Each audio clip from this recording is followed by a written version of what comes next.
దేవకన్య రహస్యం. సింహపురి యువరాజు కథ. ఒకప్పుడు సింహపురి అనే రాజ్యంలో ఓ రాజుకు ఒకే ఒక కొడుకు ఉండేవాడు.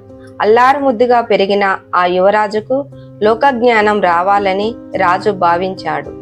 అందుకే అతన్ని వేరే దేశానికి పంపించాడు. అక్కడ యువరాజు కష్టపడుతూ పొలం పనులు నేర్చుకున్నాడు. చిన్న ఇల్లు కట్టుకొని సాధారణ జీవితం గడపసాగాడు. ఒకరోజు పొలం దున్నుతుండగా అతనికి ఒక అందమైన గురిగి దొరికింది. ఆశ్చర్యంతో దానిని ఇంటికి తీసుకువచ్చాడు. రెండో రోజు నిద్ర లేచేసరికి ఇల్లు శుభ్రంగా ఉంది. పనులన్నీ ఎవరో శుభ్రం చేసినట్టు ఉన్నాయి. అతను ఆశ్చర్యపోయాడు. ఇది ఎవరు చేస్తున్నారు అనేది అతని మనసులో ప్రశ్న. మూడో రాత్రి అతను మేల్కొని కూర్చుని గమనించాడు.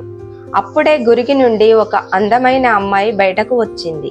ఆమె ఇల్లు శుభ్రం చేసింది, వంట చేసింది, పాటలు పాడింది, తోటలో పూలు తెచ్చి అలంకరించింది. కోడి కూసే సమయానికి తిరిగి గురిగిలోకి మాయమైపోయింది. ఇలా 3 రోజుల పాటు అదే జరుగుతూనే ఉంది. 4వ రోజు ఆ అమ్మాయి వెళ్తుండగా యువరాజు ఆమె చేయి పట్టుకున్నాడు. అప్పుడు ఆమె ఏడవడం మొదలుపెట్టింది. యువరాజు అడిగాడు, ఎందుకు ఏడుస్తున్నావు? ఆ అమ్మాయి చెప్పింది, నేను ఒక దేవకన్యను. ఎవరైనా నా చేతిని పట్టుకుంటే నేను ఇక గురిగిలోకి వెళ్ళలేను. ఇప్పుడు నాకు ఎక్కడికి వెళ్ళాలో తెలియడం లేదు అని కన్నీళ్లతో చెప్పింది. యువరాజు ప్రేమతో అన్నాడు, నువ్వు ఒంటరివి కావు. నేను నిన్ను మా రాజ్యానికి తీసుకెళ్తాను.